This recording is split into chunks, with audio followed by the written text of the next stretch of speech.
Marawi tayo. Asa na yung sona?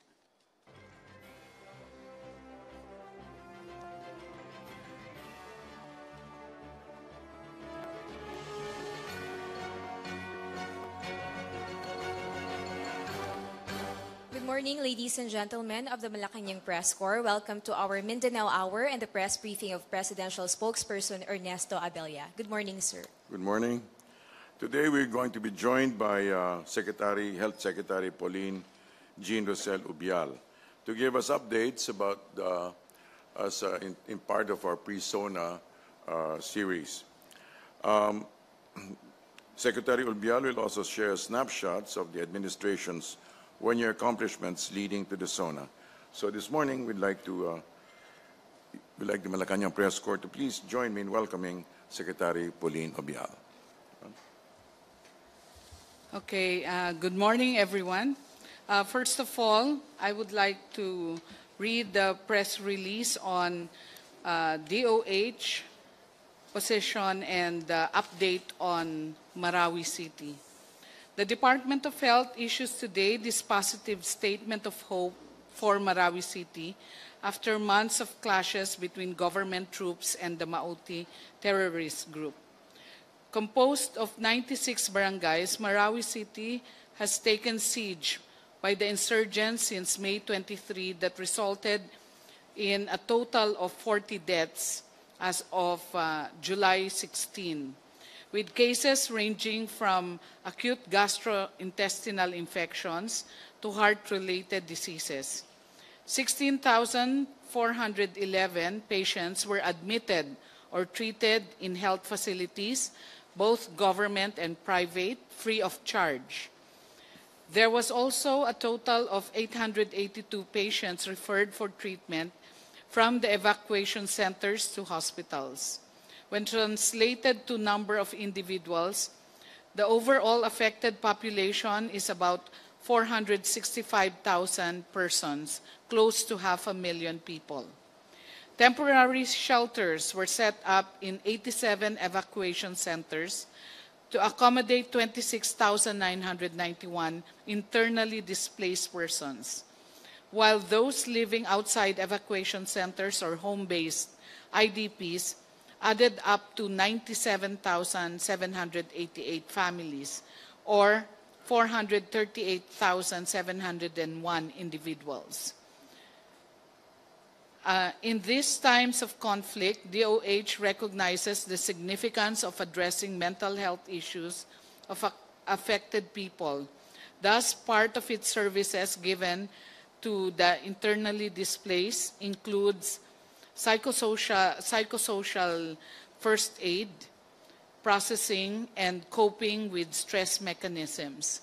Last Wednesday, July 12, a children's party was conducted in several evacuation centers so that to enlighten and relieve the burden from among the children in evacuation centers.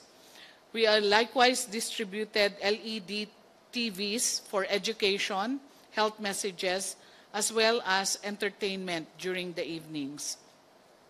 And special supplementary feeding for malnourished children, including an egg a day keeps the doctor away intervention for young children, were likewise conducted. A host of medical services is continuously being provided amidst the siege, including routine vaccinations for infants and children, treatment for tuberculosis, diabetes, and hypertensive patients, healthcare services for pregnant and lactating women, deworming and nutrition in emergencies, such as vitamin A and zinc supplementation for under 5 and senior citizens. Other services include the provision of wheelchairs to persons with disabilities, and of course, family planning, counseling, and commodities to women of reproductive age. Taking into account the safety of water being consumed in evacuation centers, the water, sanitation, and hygiene, or WASH, services are also provided. It consists of regular conduct of water testing to ensure its safety prior to consumption, provision of potable water sources, and techniques for household use. Construction and installation of toilets, bathing, and washing facilities, and provision of hygiene kits and water disinfectants are also essential part of our intervention.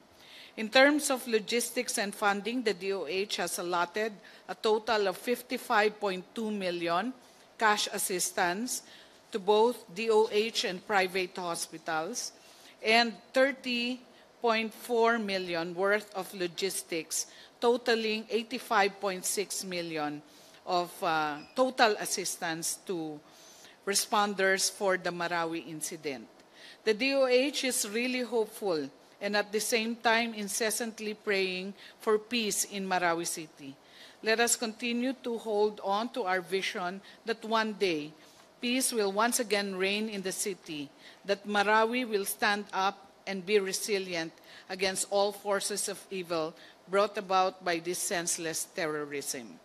In the meantime, we are preparing a rehabilitation and reconstruction plan for Marawi City that will include one health center per barangay, one polyclinic for every 100,000 population, one lying-in facility for every 50,000 population, and one hospital bed for every 800 population. So what we are preparing for the rehabilitation of Marawi is really the ideal setup of what we propose to the President as the Cuban model. Right now, Amay Pakpak Medical Center is in full operations.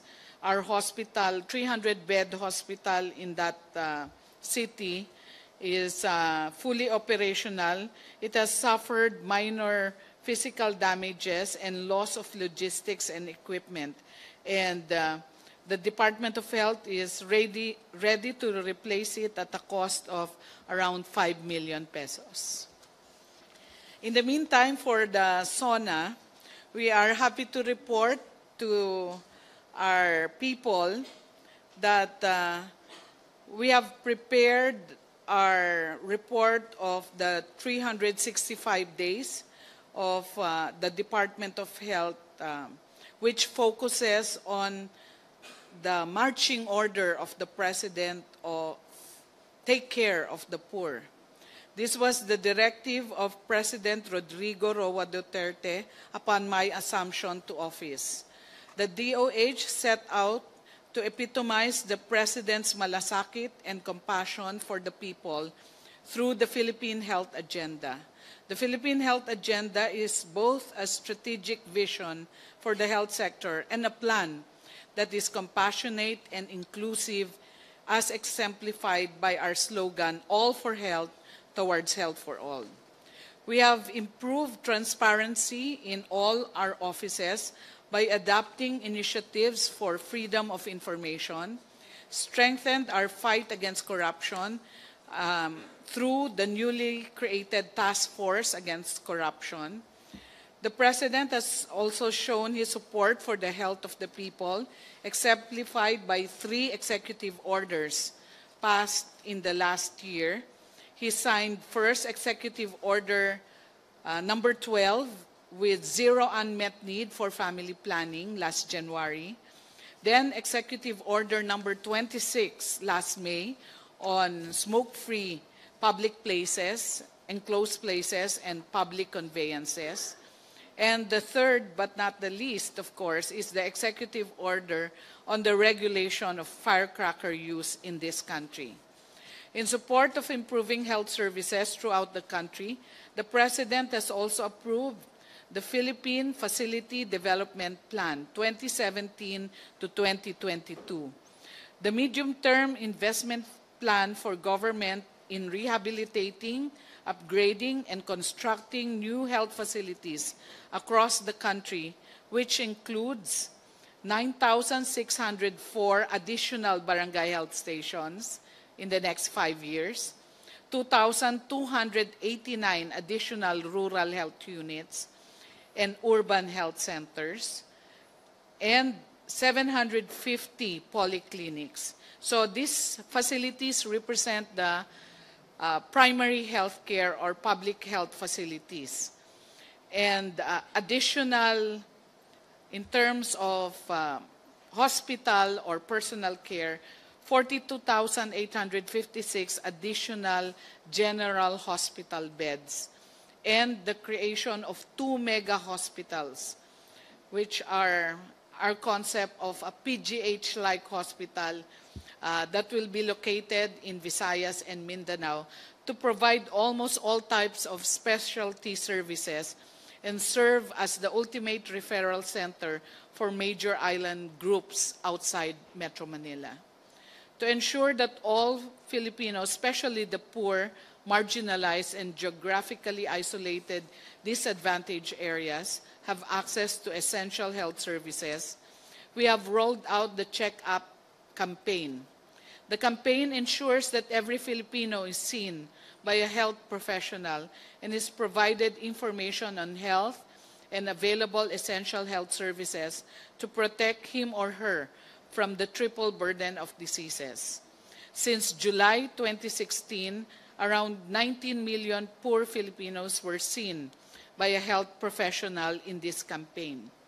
And last June, we have rolled out the surgical caravan, wherein of the 19 million, 15,300 individuals needed surgical intervention. So that is now being done so that before August, we can address all the surgical needs of the 19 million Filipinos that were checked up in the past year. Despite the risk involved, the DOH deployed a total of 289 doctors, 14,486 nurses, and these nurses are now serving in conflict-affected areas of Marawi as well as the earthquake-devastated area of Ormoc and Kananga.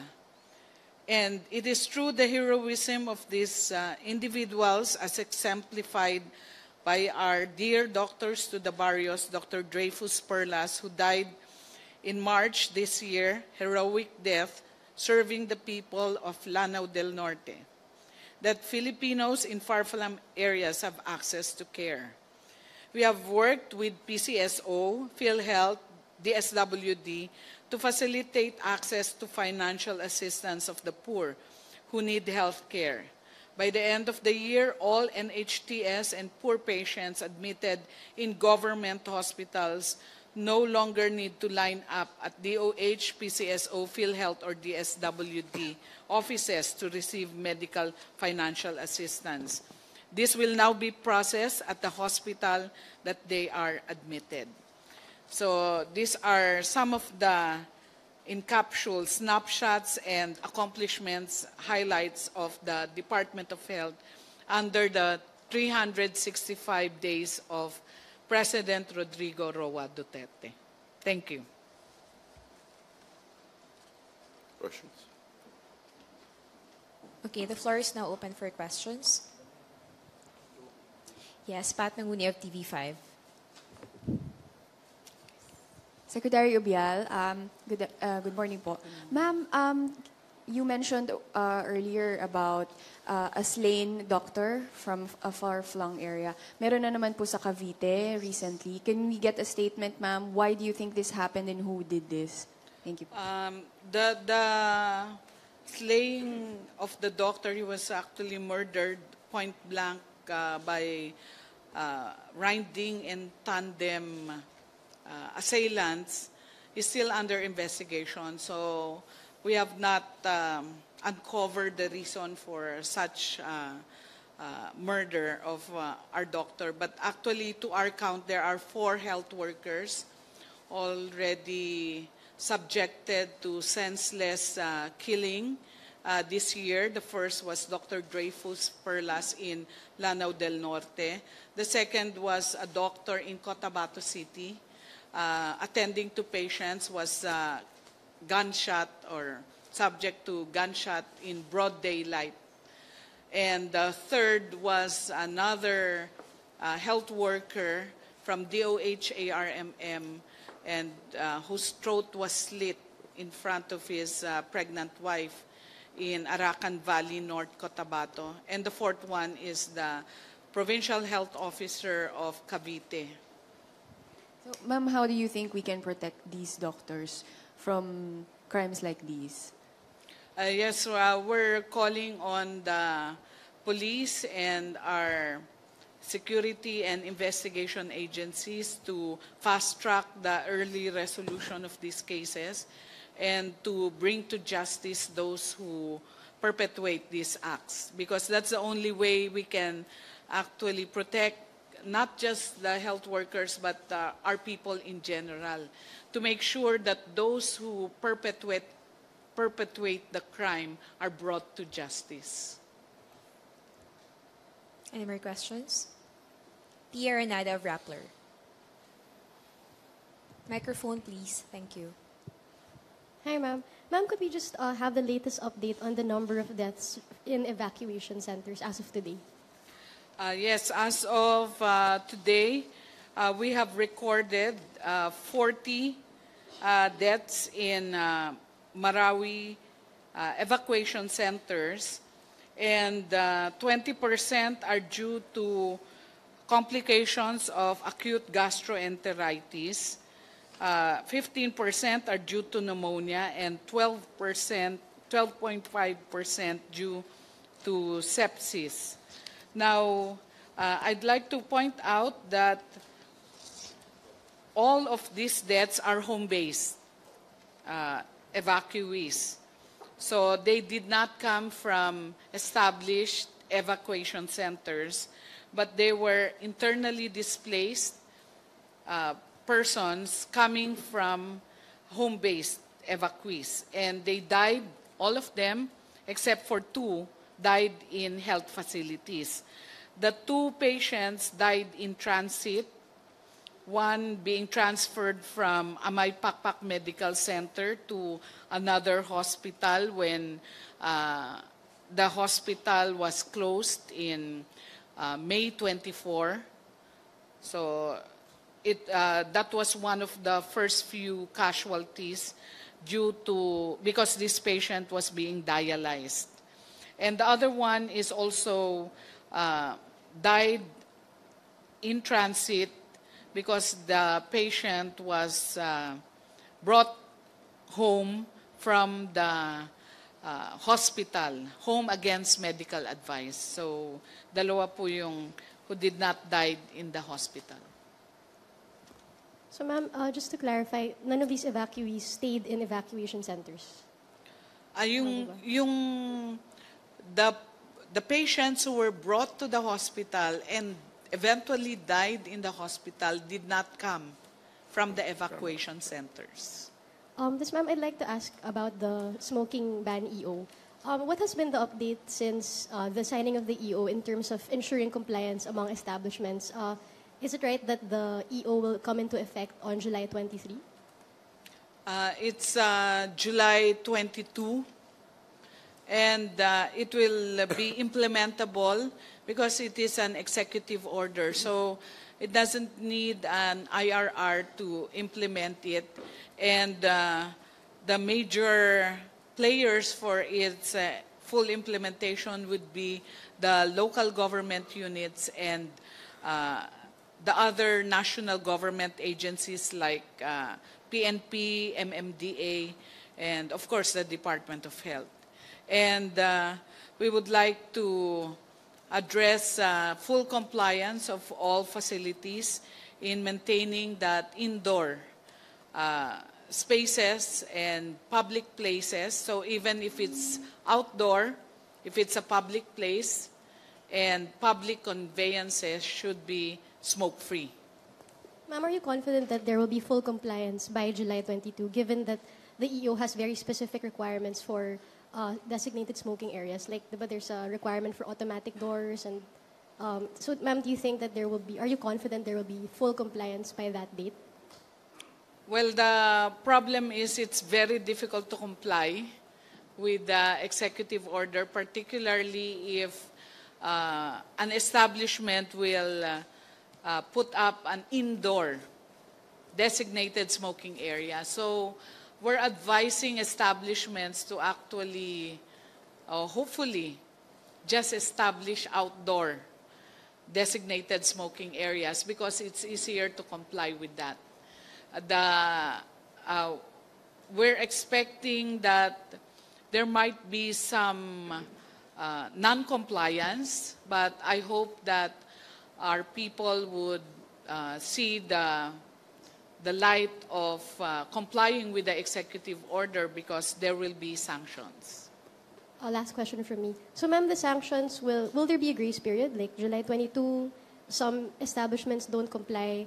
What will be the sanctions on that day or in that period of time for those who don't comply? Well, we will leave that up to jurisprudence if they file cases against the violators, but it will be implemented on July 22. It's effective on July 22. There's no grace period. Okay, next question. Joseph Morong of GMA7. Just to continue on the topic, advice you dun sa mga restaurants or maybe mga bar owners who want to establish mga indoor smoking areas. So just to simplify the idea, ano yung meron dapat dun?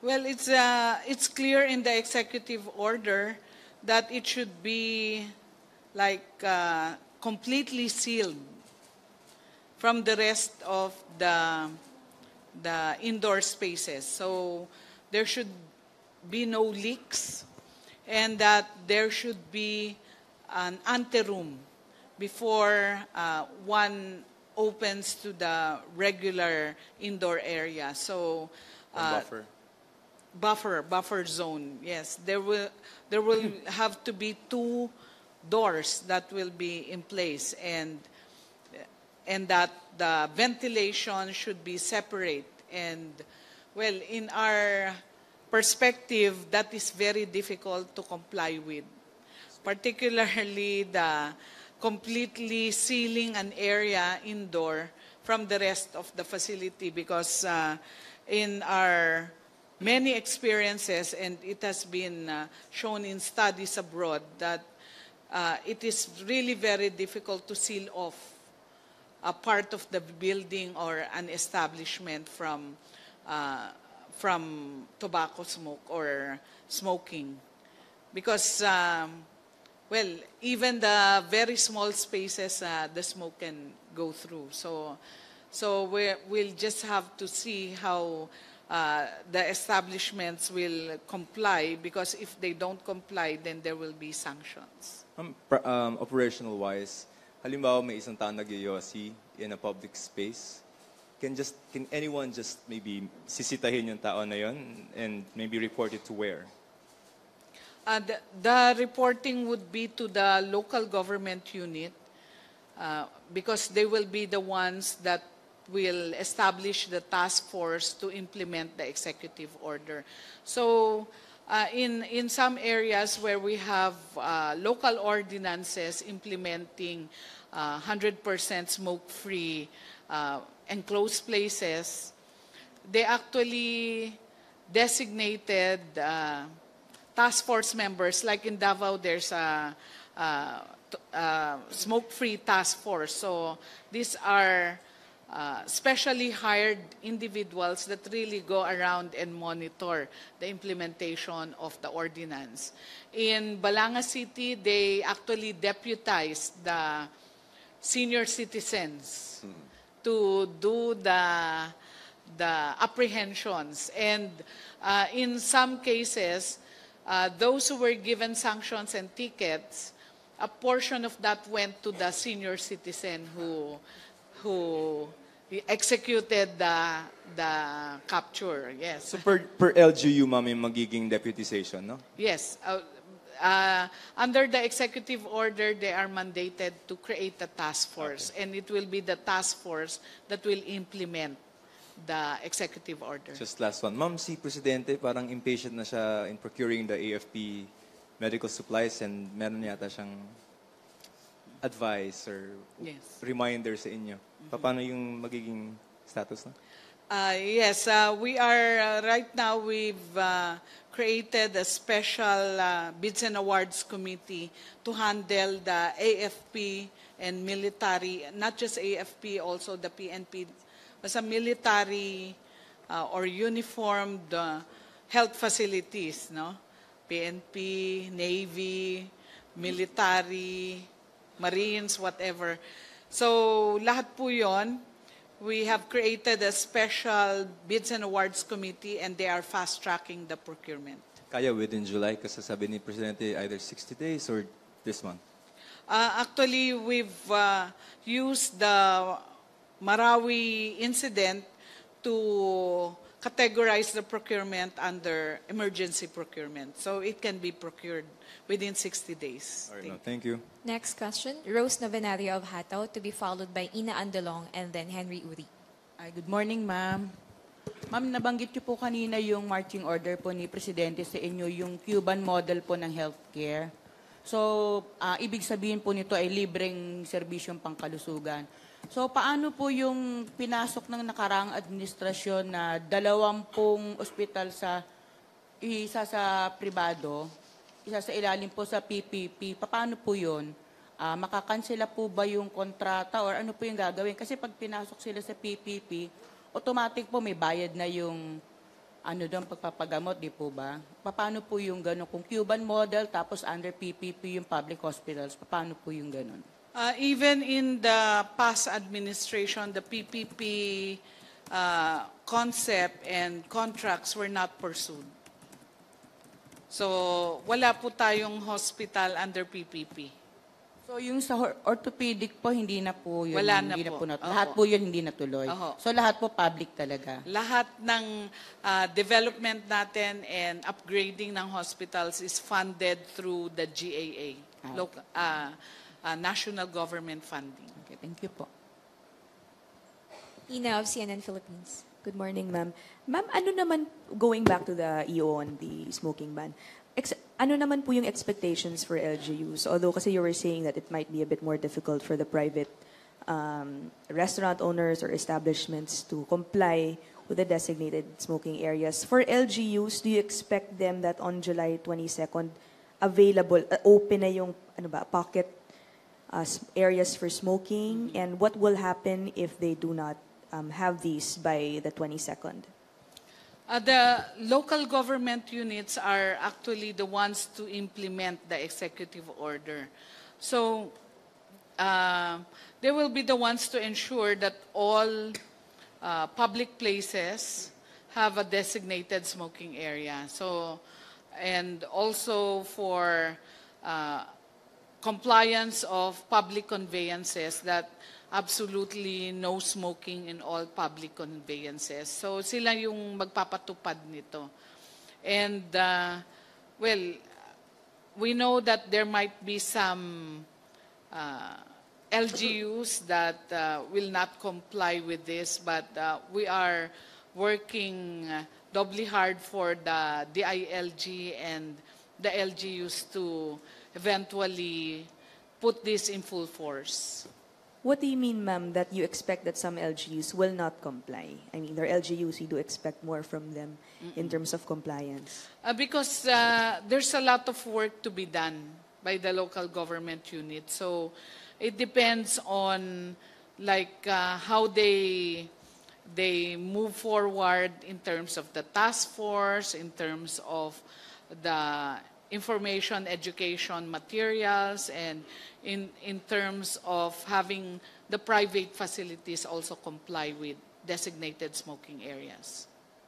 And ma'am, for the small businesses that might want to have indoor designated areas but cannot afford it, I'm just wondering if there is any form of assistance from government if they seek, I don't know, financial help, dahil kulang sila sa pondo. I'm just, baka kasing may ganun nag-iisip. We don't have any assistance because we would like, as government, to really ensure that there is no indoor smoking areas. That's why the advocacy is for the establishment to have outdoor designated smoking areas. Kaya mahirap yung indoor. Wag na sila mag-indoor, mag-outdoor na lang sila. And lastly, ma'am, although you mentioned that the IRR won't be needed, Are you still going to issue one, and by when can we expect these more specific guidelines? The IRR is now being crafted. Unfortunately, there's a lot of vetting that has to be done with all the key stakeholders, the other government agencies. So it's taking quite some time to issue the IRR. Henry Uri? Secretary, good morning. Malaki ho ang nagagastos ng pamahalaan sa mga pagpapagamot ng mga may karamdaman related sa smoking. Ano ho? I think tuberculosis and yung iba pang mga sakit. Yes, that's true. Hindi ho ba na pag-uusapan sa inyo sa pagitan ninyo at ng Pangulong Duterte yung total ban ng sigarilyo, not just smoking, but manufacturing, selling, importing, yung mga ganong bagay ho? Wala pa po tayong pinag-uusapan na total ban of tobacco in this country because we are known as a tobacco-producing country. So marami pong maapektuhan. The total cost for, estimated and calculated cost for all the tobacco-related illnesses in this country is 188 billion a year. It's more than the budget of the Department of Health and PhilHealth combined. So malaki pong parang kawalan sa Pilipinas nung patuloy na paninigarilyo ng ating mga kababayan. And we're not just talking about the individual effects to the smoker, but also second-hand and third-hand smoke. Mm-hmm. Pero kung kayo ang tatanungin, payag ba kayo na magkaroon na tayo ng total ban sa sigarilyo? Well, the World Health Organization and most of the health organizations are pushing for a tobacco-free world. Okay. Because there's no useful use of tobacco. Mm-hmm. Anong parusa ho ulit dun sa mga lalabag sa smoking ban, please? Yes, teka lang, babasahin ko. It's a fine for individuals. Ito. Okay. Teka lang po. For individuals, ito. It's a fine of 500 pesos to 10,000 pesos, depending on the number of offenses. And for establishments who violate, it's also a fine. Ayun. And, fine of 5,000 pesos or imprisonment of not more than 30 days. So meron pong imprisonment. Yung for establishments. Okay. Last question, ma'am. Overall health status of the nation under Duterte administration, kumusta ho?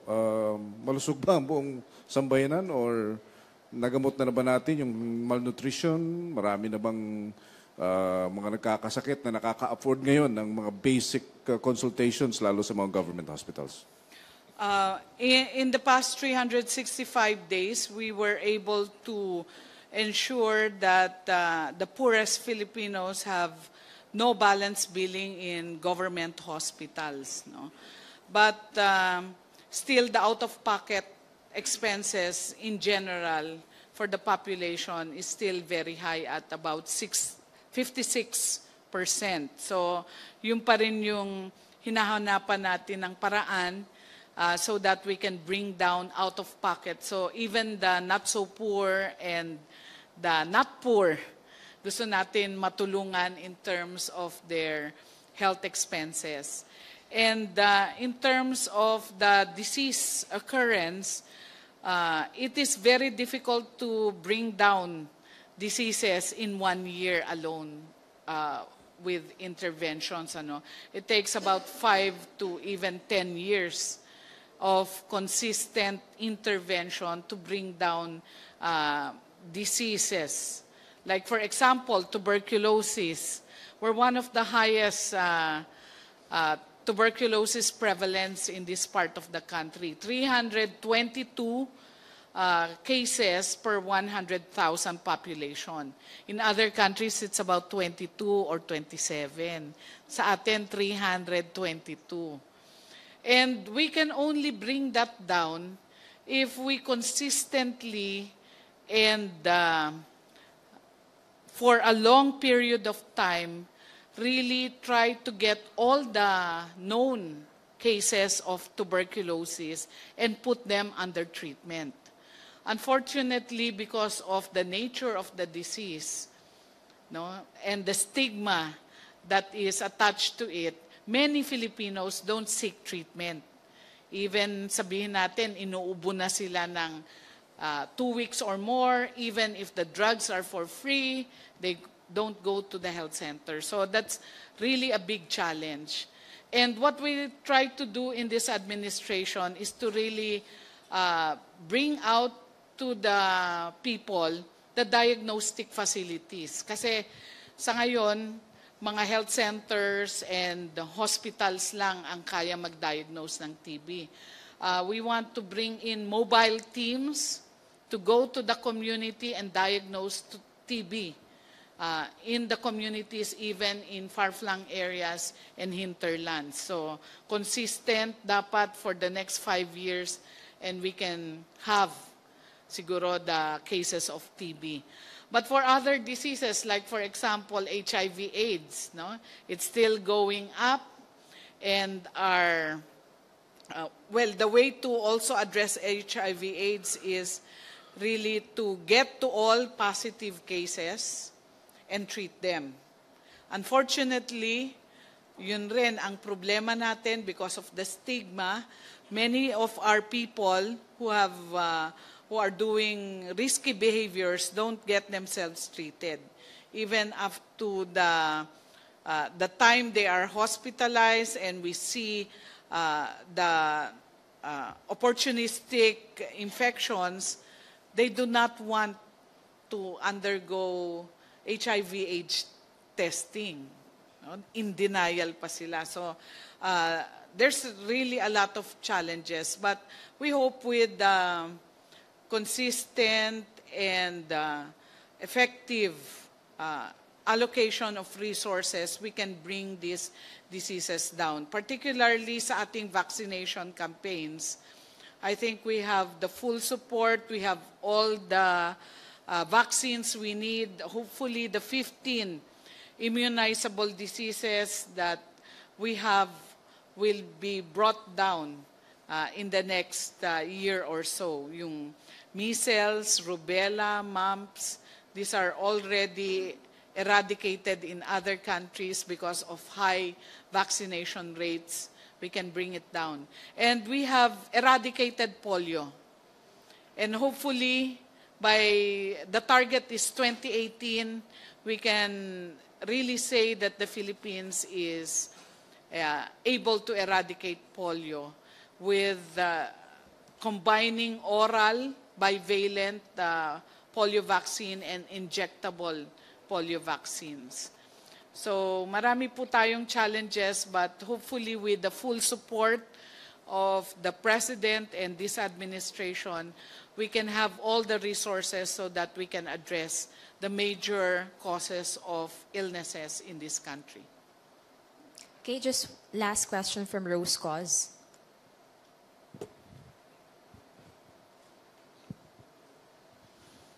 Hi, ma'am. Good morning po.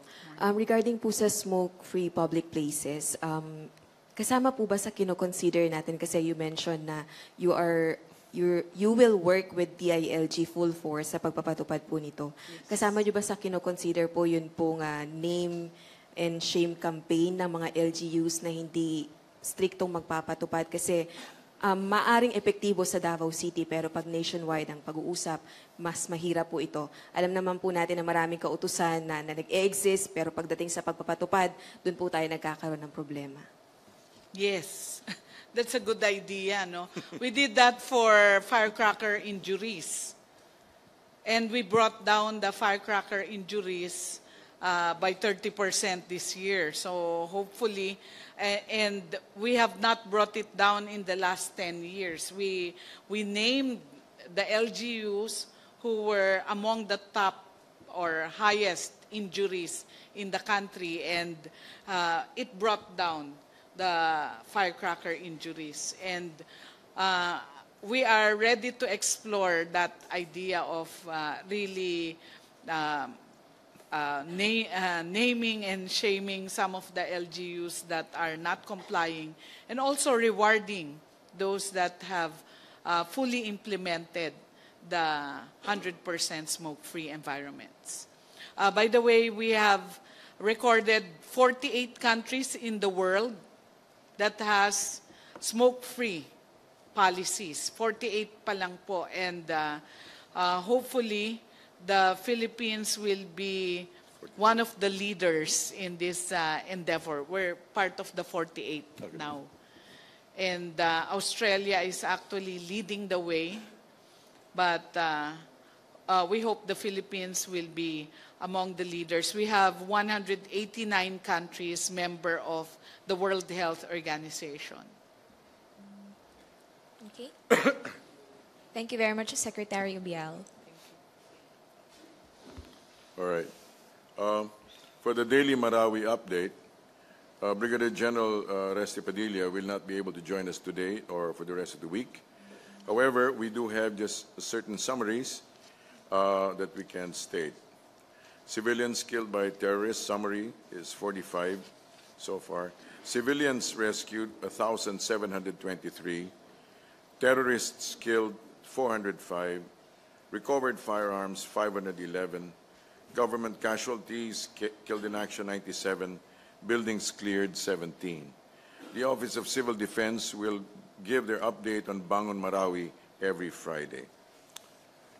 On the DND's martial law position, the Department of National Defense has submitted its recommendation on martial law to the President as of last Thursday, July 13. The President will go through and will make a decision on the matter. As we all know, the President listens, and he considers the position not only of the military and of the police, but also the interests of vital stakeholders.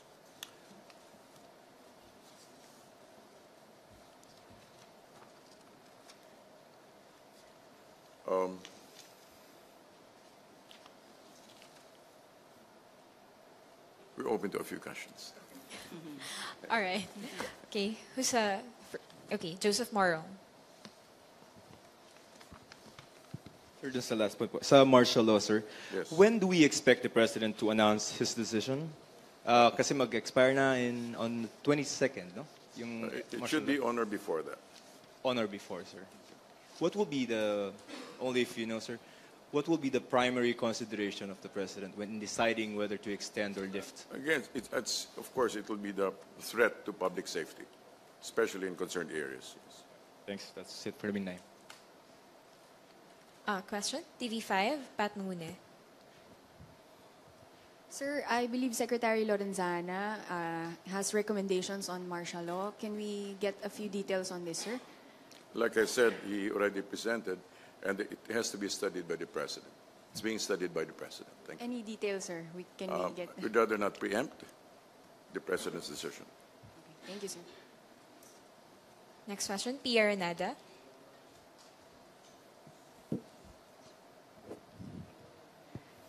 Sir, could we just have the palace reaction to the new Pulse Asia survey on the 82% approval rating of the President? On the what? 82%. Highest approval rating among top government officials. It's pleasant news. Thank you. Could you elaborate, sir? Because, sir, he's the highest out of all the top government officials. Well, of course, at the end of the day, he will not claim it for himself. He will give due credit to his cabinet, and to the participation of all agencies. As he very well knows, it's not just him, although he stands is out front. But he will credit it also to the participation of the rest of the cabinet and the different agencies. Thank you. Dexter Ganibe, DZMM. Sir, going back doon sa recommendation ng SND, ng Opo. AFP, doon sa martial law. Sir, without preempting kung anong magiging desisyon ng Pangulo, ano po yung in-gist, yung rekomendasyon? Would it be an extension or lifting of the... Let's just wait for the President to make the final announcement. Thank you. Yes, sir. We will be waiting for the President for his decision. But ano po yung nire-recommenda ng AFP sa kanya? Hindi ko pa alam kung ano yung nirecommend exactly. I cannot comment on that. But again, like I said, it will be hinging on public safety. Safety especially and whether or not the threat can be duly addressed, has already been sufficiently addressed. So binabanggit, sir, na mayroon pang threat doon sa kanilang recommendation? Hindi ko po nabasa. Thank you. Okay, thank you, sir. Any more questions? That's about it. None? All right. Thank you very Yes, much. Mr. Ross. Okay, Ms. Cos, yeah. Sir, natanong po to last week, pero ideya na po kayo kung matutuloy yung meeting ni President Duterte with the senators tomorrow. Tomorrow? Yes. I'm not sure. At tonight? I believe so. I mean, I believe that's part of the agenda. That's part of his appointments. And the agenda will be about? We'll just have to wait on that. It's not published. The agenda was not published. How about po yung pong extension ng martial law and the BBL? The BBL will be submitted to the President this afternoon. And then that's exactly where this No, it will be submitted this afternoon. So most likely po, ang meeting ng Pangulo with the senators will be about BBL? Yes, I suppose so. It's safe to conclude that it will include that. Okay, thank you po. Okay, Pia Gutierrez, ABS-CBN. Sir, tanangin lang po yung reaction ng Palace on criticisms regarding President Duterte's latest rape joke. You know, I think we need to understand what he really said. Basically, it's not a joke. It's a very serious statement. That's actually saying, kumbaga parang sinabi, believe naman ako kasi gagawin mo, alam mo, ikamamatay mo yan. You know. It's a sarcastic statement. It was not a joke. So the President was taken out of context by the media. Well, let's put it this way. We do need to clarify certain statements. And like I said, he was quite serious about that. Na gagawin mo yan, alam mo yung magiging kararatnan yan. So, you know. Okay, Cassie Valente. Why does he like, why does he like rape jokes? It was not a joke, Mr. Moron. I said it's a very forceful statement. Okay. Cassie Valente Remate. Chris Jose. Sir, malapit na po yung SONA. Yes, Ano pong paghahandang ginagawa ng Pangulo from this day hanggang sa Sunday? Alam ko, as far as I know, there will at least be one run-through for him.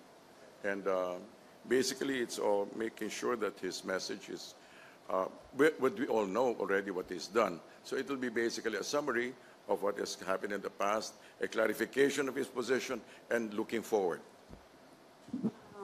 Yung pong sa isusuot niya, sino pong gagawa? Ay, hindi ko po alam kung... Thank you, sir. Thank you. Sorry, Chris Jose of Remate. All right. Pia Renada of Rappler. And then Pat Manguni of TV5. Sir, is the President doing anything different for SONA this time around? Any new thing we're doing for SONA? As far as I know, he's just simply going to be speaking from his heart. Sir, candid? What do you mean? Candid speech? Come again? It's not a prepared speech? Is that what you're saying? There is a prepared speech, but basically it will try to capture what he really intends to say. It intends to capture what he means. Sir, and what is the palace reaction to, because the President's rape remarks have affected some of his policies already. For example, a Bangsamoro member resigned because of a previous rape remark. Sir, does the palace have anything to say about how his rape remarks affect policy, affect his key promises? Does the President plan to change the way he speaks since it already affects some of his major promises? Like we said, no, yeah, people have made comments regarding that matter, but as we have already seen, the president is more than just jokes. The majority of the people, especially the masses, really get him. In fact, in the words of Congressman Lucy Torres, we get him. We really get him. And so I think we should go by that, and we should take guidance from that. That the people actually really do get him. Well, there are those, of course, who tend to zero in on certain details, but as far as the public is concerned, and they're the ones who really need, who really approve of him, they find the president as somebody who understands them, who has their common interests, the common good at heart. And for that, I think that's exactly why, as you question, how come there's such a high approval rating? Simply because of that, he gets them and they get him. Okay, Pat? Yes. Hi, sir, could you give us salient features of the BBL, the new BBL this time, sir, compared to the last one? No, I don't have the copy of the BBL. So as soon as we get the BBL report, we will also announce what features are pretty unique to that. But sir, will the Marawi crisis and the martial law in Mindanao affect the passage of this new BBL? No, I think the passing of the BBL will affect the crisis. This is the other way around. I mean, considering the fact that for the MI and the MN are being recognized as being legitimate representatives of the Bangsamoro, and so I'm sure that the fact that their pleas and their desires, their aspirations are being given consideration should affect the actual peace situation in Mindanao. Thank you, sir. Okay. No more questions? All right. I think that concludes our press briefing and Mindanao Hour for today. Thank you very much, Health Secretary Pauline Obial and Presidential Spokesperson Ernesto Abella. Back to the main studio of PTV4. Meeting with the Hungarian ambassador. I'll have to go back. Thank you.